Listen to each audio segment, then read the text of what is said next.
The rain had just passed over the country road when the ambulance's headlights illuminated something unexpected on the wet asphalt.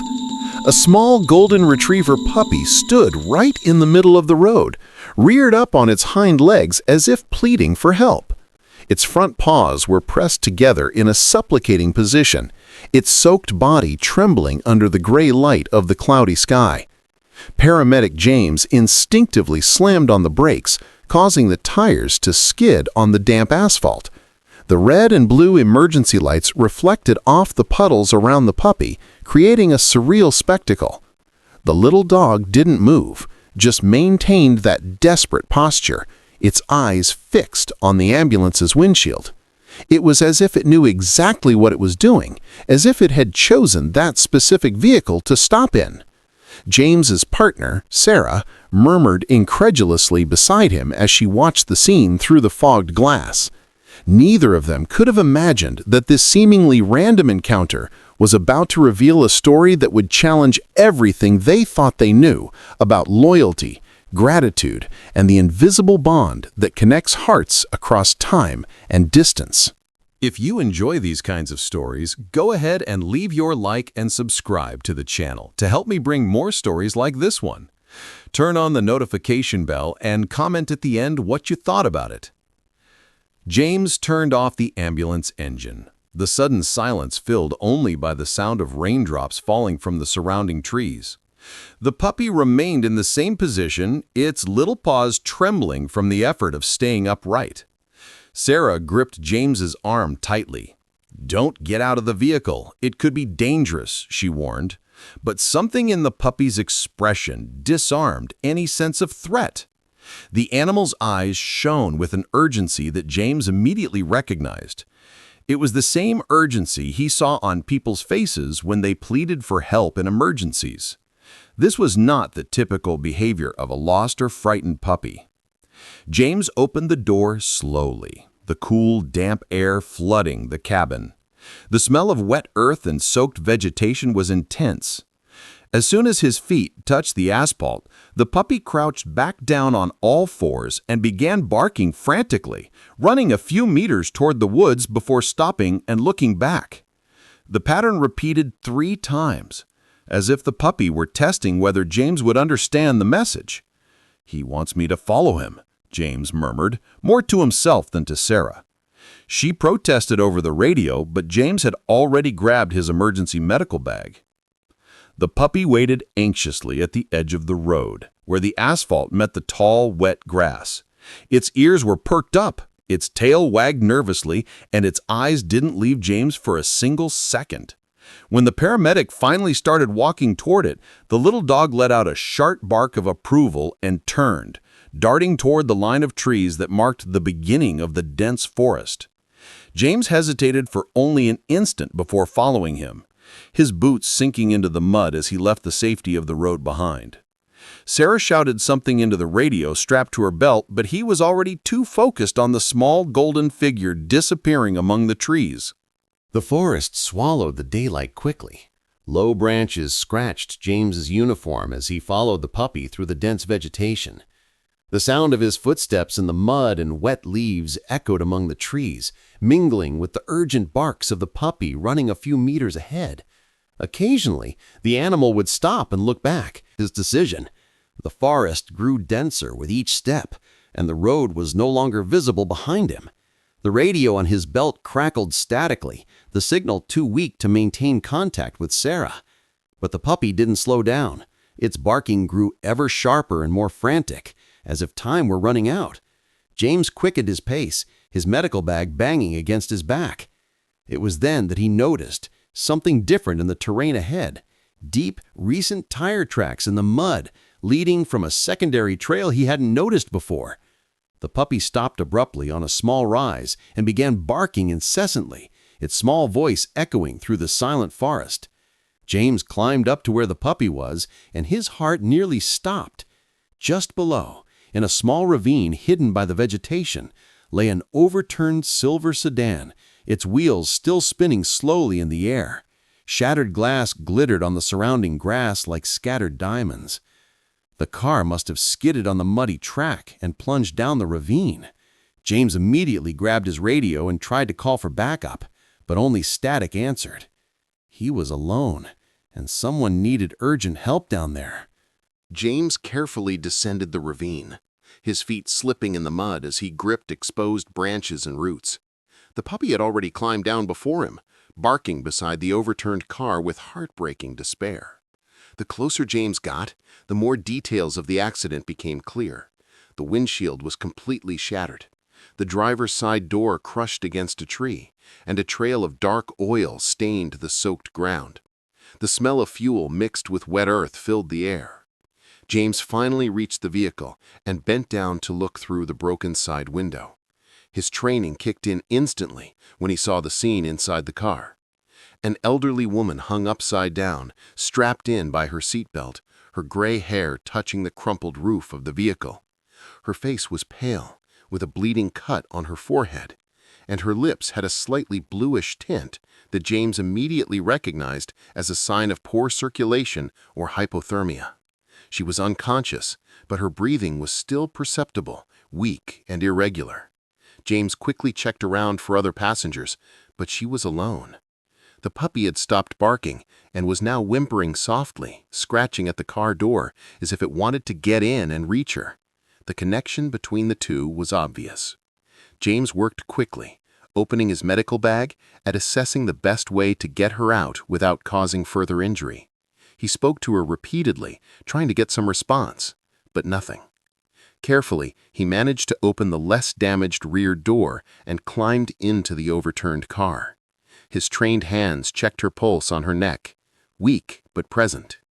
He noticed an ID card that had fallen onto the roof of the car. The name read, Margaret Thompson, 68 years old. James carefully held her head, stabilizing her neck, while with his other hand he worked to release the locked seatbelt. The puppy wouldn't stop whimpering outside, its muddy paws trying to reach the broken window. With a final click, the seatbelt released, and James held Margaret firmly, preventing her from falling abruptly. He carefully laid her on the crumpled roof of the car, quickly checking her vital signs again. Weak pulse, shallow breathing, low body temperature. She was in critical condition and needed immediate hospital care. James knew that moving her alone was risky, but leaving her there while he sought help could be fatal. He needed to act fast. He wrapped his jacket around her neck for basic stabilization and began the delicate process of removing her from the wrecked vehicle. The puppy watched every movement with an intensity impressive for such a young animal. Its golden eyes followed James's hands as he carefully pulled Margaret out through the back door. When he finally managed to lay her down on the damp grass beside the car, the puppy immediately approached, sniffing her face and gently licking his inert hand. A low whimper escaped its lips, a sound that seemed to carry more emotion than should be possible coming from such a small animal. James quickly fashioned an improvised shelter from plastic sheets from his backpack to protect her from the damp ground. He tried the radio again, this time climbing a few meters into the ravine to try and improve the signal. After several frustrating attempts, he finally managed a weak connection with Sarah. I found a female victim, approximately 68 years old, unconscious, signs of head trauma and possible hypothermia. I need immediate backup with full equipment, he shouted into the radio, battling the static. Sarah confirmed she was tracking their location via the radio's GPS and that help was on the way. James climbed back down to Margaret. The puppy had curled up beside her, its soaked golden fur trembling against the woman's cold body, as if trying to warm her with its own tiny body heat. James covered Margaret with an emergency thermal blanket he carried in his backpack, the silvery material gleaming against the dark green of the forest. He constantly monitored her vital signs, mentally noting every change. The puppy remained glued to her side, refusing to move even when James needed to move around to perform the procedures. It was as if the little dog understood that his presence was important, that somehow he needed to be there. His little eyes never left Margaret's pale face, and from time to time he let out small, low barks, as if trying to wake her through sheer willpower. 15 minutes that felt like hours passed before James heard the distant sound of voices and the noise of equipment being carried through the forest. Sarah appeared first, followed by two other paramedics carrying a rigid stretcher and more medical supplies. They descended the ravine quickly, assessing the scene with professional eyes. "How is she?" Sarah asked as she began preparing an IV line. "Stable, but critical. We need to move her now," James replied. The team worked in perfect synchrony, transferring Margaret to the stretcher with extreme care, immobilizing her neck and head properly. Throughout the process, the puppy circled around them, anxious and alert. As they began to climb the ravine with the stretcher, something extraordinary happened. The puppy tried to follow, but its small paws slipped on the steep mud. It barked desperately, repeatedly trying to climb and falling with each attempt. James stopped and looked back, seeing the utter despair in the puppy's eyes. Without a second thought, he climbed down again and picked up the wet puppy in his arms. The animal trembled against his chest, but immediately calmed down, as if it knew it could now be near Margaret. Sarah looked at James with a questioning expression, but he only shook his head. "He's coming with us. No discussion," James said with a firmness that admitted no argument. Something about that whole situation went far beyond standard protocol. The journey back to the ambulance was tense and careful. The team carried the stretcher in sync, avoiding every root and hole in the muddy path. James followed close behind, holding the puppy, who was now surprisingly quiet in his arms, simply watching the stretcher ahead with intense concentration. When they finally emerged from the forest and reached the road, the gray light of the cloudy day seemed a relief. The ambulance was parked exactly where James had left it, its lights still flashing in a hypnotic rhythm against the wet asphalt. Sarah quickly opened the back doors as the team lifted the stretcher with Margaret into the vehicle. James hesitated at the ambulance door, still holding the puppy. The rules were clear. Animals weren't allowed inside ambulances during emergency transports.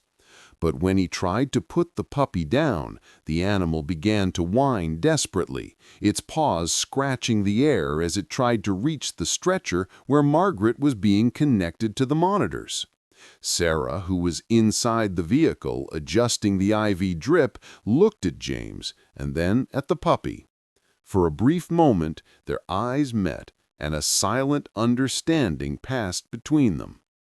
"Let him in," she said softly, "but he stays in your lap and quiet. If there's any problem, he'll come out."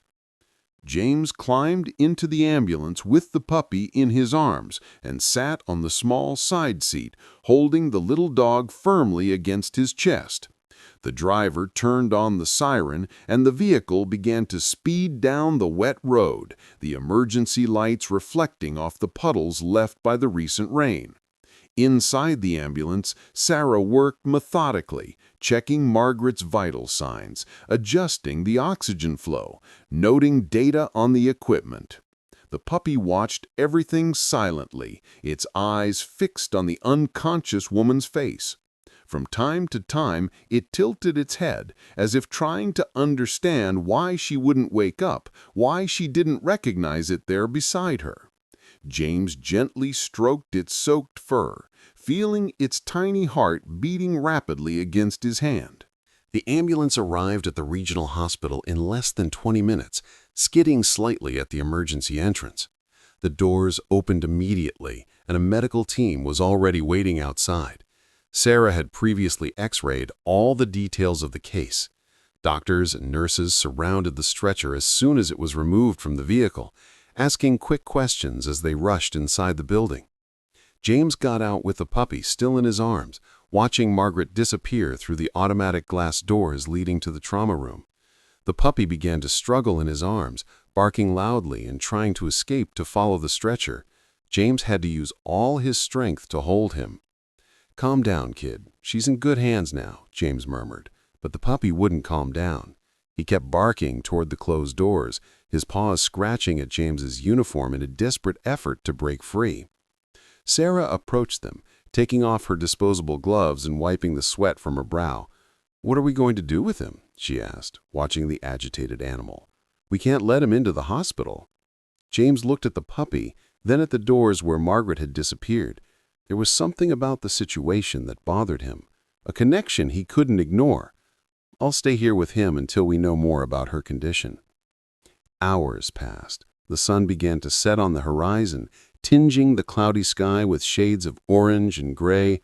James had managed to dry the puppy with towels borrowed from the ambulance and was now sitting on a bench outside the emergency entrance. The puppy had finally stopped barking, but remained alert, its eyes fixed on the glass doors. It didn't eat, didn't play, just waited. James had tried to offer it water and some biscuits he found in a vending machine, but the animal refused everything. Sarah periodically came to give updates. Margaret was stable, but still unconscious. She had suffered a severe concussion, some fractured ribs, and was being treated for hypothermia. The doctor said she was lucky to have been found when she was. A few more hours in the cold, damp forest could have been fatal. Night had completely fallen when a nurse finally emerged through the automatic door searching for James. "She's awake," the nurse announced with a tired smile. "She's weak, but conscious, and the first thing she asked about was a dog." James felt his heart clench. He looked at the puppy in his arms, who immediately perked up his ears upon hearing the nurse's voice, as if understanding that she brought news about Margaret. "She's asking to see him. Normally, we wouldn't allow this, but given the circumstances and the fact that he apparently saved her life, the attending physician made an exception, just for a few minutes." James followed the nurse down the white aseptic hospital corridors, the puppy now fully awake and alert in his arms. They passed rooms and nursing stations until they reached a small recovery room at the end of the corridor. The nurse slowly opened the door. Margaret lay on the hospital bed, connected to several monitors and with a clean bandage around her head. Her face was still pale, but her eyes were open and alert. As soon as she saw the puppy, tears began to silently roll down her cheeks. "Max," she whispered weakly, overcome with emotion. James approached the bed and carefully placed the puppy beside Margaret. Max immediately snuggled against her, gently licking her face and making small sounds of relief. Margaret stroked his golden fur with trembling hands, more tears falling as she held the puppy against her chest. "He found you," James said softly. "He stopped our ambulance on the road and brought us to you. If it weren't for him, we would have driven right past without knowing you were there." Margaret closed her eyes, hugging Max tightly. "I knew he would come. I knew." Her voice was heavy with emotion and gratitude. James waited respectfully, sensing there was a bigger story here, something that needed to be told. Margaret took a deep breath, gathering her strength to speak. Her voice was weak, but each word carried a profound emotional weight. 3 weeks ago, I was driving home after shopping in town. The rain was heavy, just like today. I saw a soaked cardboard box lying on the side of the road near the edge of the forest. She paused, stroking Max, who lay quietly in her arms. Something made me stop the car. When I opened that box, I found him. He was almost lifeless, so thin you could count his tiny bones, shivering from cold and hunger. Someone had simply abandoned him there to die. Tears continued to stream down her face as she recalled the events. I took him home immediately. I spent sleepless nights caring for him, bottle feeding him every 2 hours, keeping him warm. The first few days were critical. The vet said he only had a 50% chance of surviving, but he fought. Every day he grew stronger, more alive. Margaret smiled weakly, looking at Max. I named him Max because he was a little ultimate fighter. For the past 3 weeks, he's been my constant companion. I've lived alone since my husband passed away 2 years ago, and Max brought life back into my home.